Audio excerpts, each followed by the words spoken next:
বোলপুরের কঙ্কালীতলায় তৃণমূল বিধায়কের নেতৃত্বে সভাধিপতি কাজল শেখ অনুগামীদের তাণ্ডবের অভিযোগ পঞ্চায়েত অফিসে। অনুব্রত মণ্ডলের দখলে থাকা গ্রাম পঞ্চায়েত জোর করে দখল করার অভিযোগ। বহিরাগত গুন্ডারাজ মানছি না স্লোগান তুলে পাল্টা মিছিল অনুব্রত গোষ্ঠী উপপ্রধানের। ঘটনায় ভাগ বাটোয়ারা নিয়ে তৃণমূলের লড়াই, কটাক্ষ বিজেপির।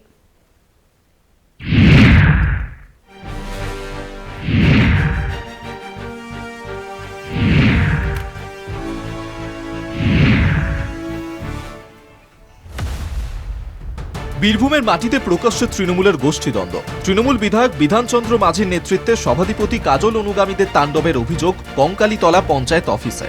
কাজল অনুগামী বহিরাগতরা বসে পড়েন অনুব্রত মণ্ডলের দখলে থাকা গ্রাম পঞ্চায়েতের আধিকারিকদের চেয়ারে। পঞ্চায়েত ছেড়ে পালাতে হয় অনুব্রত অনুগত উপপ্রধানকে। বোলপুর ব্লকের কঙ্কালীতলা গ্রাম পঞ্চায়েতের উপপ্রধান এবং তৃণমূল অঞ্চল সভাপতি মামুন শেখ অনুব্রত অনুগামী হিসেবে পরিচিত।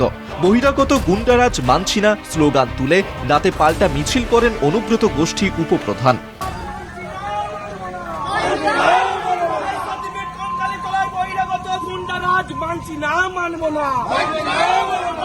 সরকারি কাজের তদারকি করতে গ্রাম পঞ্চায়েতে সারপ্রাইজ ভিজিট করা হয়েছে সাফাই বিধায়কের।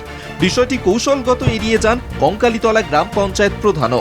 না, কারোর সাথে কোনো দূরত্ব নেই। আমরা তো সবাইকে নিয়ে একসাথে কাজ করতে বিশ্বাসী। আমরা দূরত্ব থাকার কোনো কথাও নেই। আমরা সবাই মিলে একসাথে কোনো প্রোগ্রামে দেখবেন হয়তো আছে আমাদের সাথে। লড়াই নেই, লড়াই আমাদের একটাই হচ্ছে 2026-এ, সেটা হচ্ছে আমাদের যে সাম্প্রদায়িক দল বিজেপি, তার বিরুদ্ধে লড়াই। বীরভূম জেলার সমস্ত টিম বীরভূম আমরা একত্রিত ভাবে তার বিরুদ্ধে লড়াই করবো এবং 2024-এ যে রেজাল্ট হয়েছে তার থেকে আরো ভালো রেজাল্ট হবে এবং আমরা 11টা বিধানসভা 11টাতে জিতব। সিন্ডিকেটের টাকা ভাগ বাটোয়ারা নিয়ে তৃণমূলের লড়াই, কটাক্ষ বিজেপি সহ অন্য বিরোধীদের। স্বাভাবিকভাবে এই যুদ্ধ শুরু হয়েছে, এই যুদ্ধ আরো নিচে নামবে। তৃণমূল কংগ্রেস তাসের ঘরের মতো ভেঙে পড়বে। আগামী যে সময়, সেই সময় তৃণমূল কংগ্রেস 2026-এর আগে তাসের ঘরের মতো ভেঙে পড়বে। এরা শুধু কাটমানি আর টাকা পয়সার লেনদেন, এটা কেন্দ্র করে এদের যে লড়াই চলছে, এই লড়াই চলবে। গুন্ডামি হচ্ছে ওদের একমাত্র ভরসা এবং এই গুন্ডামিতে ভরসা করে নিজেরা নিজেদের খুন করবে।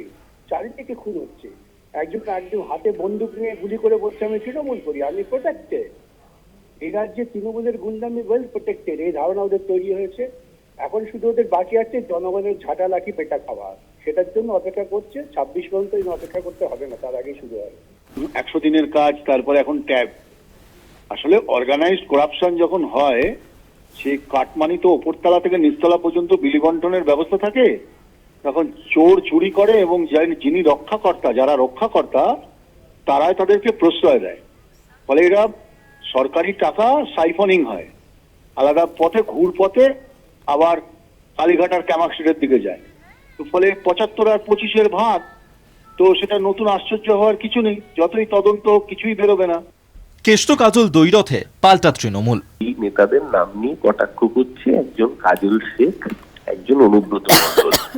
দুজনের নেত্রীর নামে মমতা ব্যানার্জি, দুজনের সেনাপতির নামে অভিষেক ব্যানার্জি। যে কোটানকোট কথা বলা হচ্ছে যে অমুকের অফিস অমুকে নিয়েছে, অমুকে খুলেছে, অমুকে বসেছে। আরে অফিসে আগেও মমতাদির ছবি, অভিষেক ব্যানার্জির ছবি এবং জোড়াফুল পতাকা ছিল, এখনো তাই আছে। কোনো অন্তর্দ্বন্দ্বের বিষয় নেই, কোনো কুন্দলের বিষয় নেই। অফিস তৃণমূলেরই আছে।